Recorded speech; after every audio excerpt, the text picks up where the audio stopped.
We're going to see, we're going to another photographer. Maybe, why don't you come with us? Because he's good, he's a fashion guy. Mm-hmm. So I said, okay, cool. So I'm like following these girls, and I go to Jimmy Moore's studio. James Moore, he worked at Harper's Bazaar. He used to shoot for Harper's Bazaar. It was interesting. Jimmy Moore is a Eurasian guy. Oh. So I don't know anything. And his assistant at that time was a Chinese guy. Mm-hmm. So he looked at my book and he goes, I don't have anything right now, but my friend is looking for an assistant. So I said, well, great. I would love to, So he calls up Gus Peterson. So he's uptown. He's not in the photo district. He's uptown. So I took the subway. I went up there to see him. And he hires me. And that was the second day I was in New York. He asked me that day, do I have a passport to get one? So I rushed a passport. The next week, we're on a flight to Scotland on a shoot for Ingenue magazine. And I'm like, this is a guy that's hasn't been east of Lake Tahoe. Right. New York, and then in 2 weeks I'm in Scotland. The very swift education of Stan Wan. Did Gus's photography influence your style at all as a photographer, or did that come later? I think it came later, but I think it's a combination of things. You'll see that the influences are there. They're subtle, but they're there. Mm-hmm. But Gus is Swedish. He's Scandinavian. He had a very Scandinavian, European kind of. His photos were, at times, there was a starkness to them. Which is very Scandinavian. Right. There was a humanity to them, but also you have to consider the times he was working in. His heyday were in the 60s and early 70s, and photography, fashion photography then was much more graphic, much more posy, mm-hmm. much more angular, and he used a wide-angle lens a lot. Mm-hmm. He liked low angles. He liked sort of the models to be looming and sort of distorted a little bit. Interesting. Bill Connors. Yeah, so Bill Connors, it's great. He goes, I work with him with this one job, and he goes, this is, and he works for Glamour magazine. He shot a lot for Glamour. Yeah.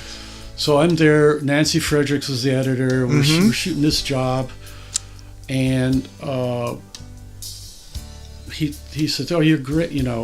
Obviously this is a trial thing. He's using me for this one day because his regular assistant wasn't available, which happens. And so I'm working, and so he goes, it's too bad. I'm doing this trip to Florida, and I would love to have you, but I have an assistant already booked. And Nancy goes, "We could take two." Really? So So it took me along, and then obviously from then on, I was his steady assistant, and we really hit it off. I didn't meet you with Gus. No. But I must have met you with Bill. Bill. I think I met you with Bill on this shoot here, if I'm not mistaken. This shoot here for 17 magazine, because Bill worked for 17. Yeah, yes, he did. And that was a shot. I think I met you on that shot with Jane Modine. Yeah, Jane Modine. There she is. Yeah. There, with your curly hair. Yes. On a bench, I think maybe in Central Park, or maybe down in Union Square or something. Bill was a major player. Yeah. Did a lot of catalog. He was a lifestyle photographer. He was more people doing everyday things, beautiful, attractive people doing everyday things. Mm-hmm.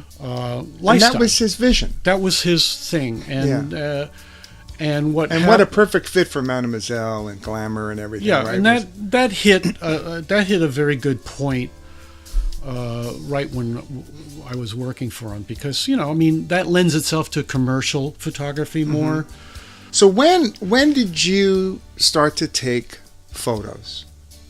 I'm really interested, because I'm looking at your photographs right here in front of me. There's a wonderful photo of the laundress. Is a poster. New York presents Stan Wan Fashion and Portraits Europe 1980 through 1990. What's her name, the gal who's in that? Jennifer Taylor. Jennifer Taylor in front of the Eiffel Tower, and she's kicking up her leg, and it's a beautiful, beautiful photograph, active but artistic at the same time.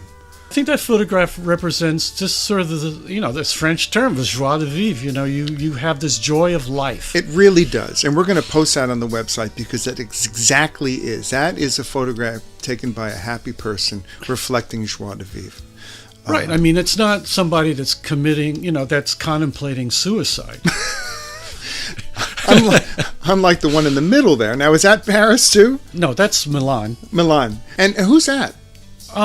A model. Oh God, I used to know her. She was a Danish girl for a story for Linea Italiana. Mm-hmm. I don't know if you remember that magazine. Yeah, I do. It's ceased to be published now, but this was for a story I did in and around Milan. But I wanted to do. I did this more like street photography. The photographer is a voyeur. Model doesn't know I'm there. Right. Documentary almost in the style of Avedon. Gotcha.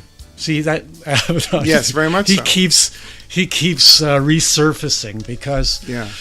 Hey, I not grew up, but when I started researching, hey, fashion. I like fashion. I started looking at, obviously, Avedon. Uh-huh. And you liked what you saw when you saw Avedon's photograph. The Paris series. Yeah. Yeah. Where all the Dior stuff, mm-hmm. Dovima, etc., Susie Parker. And when did you make the decision you were going to go to Europe? Bill said, "You want to do fashion? You have to go to Paris." Was it hard saying goodbye to him?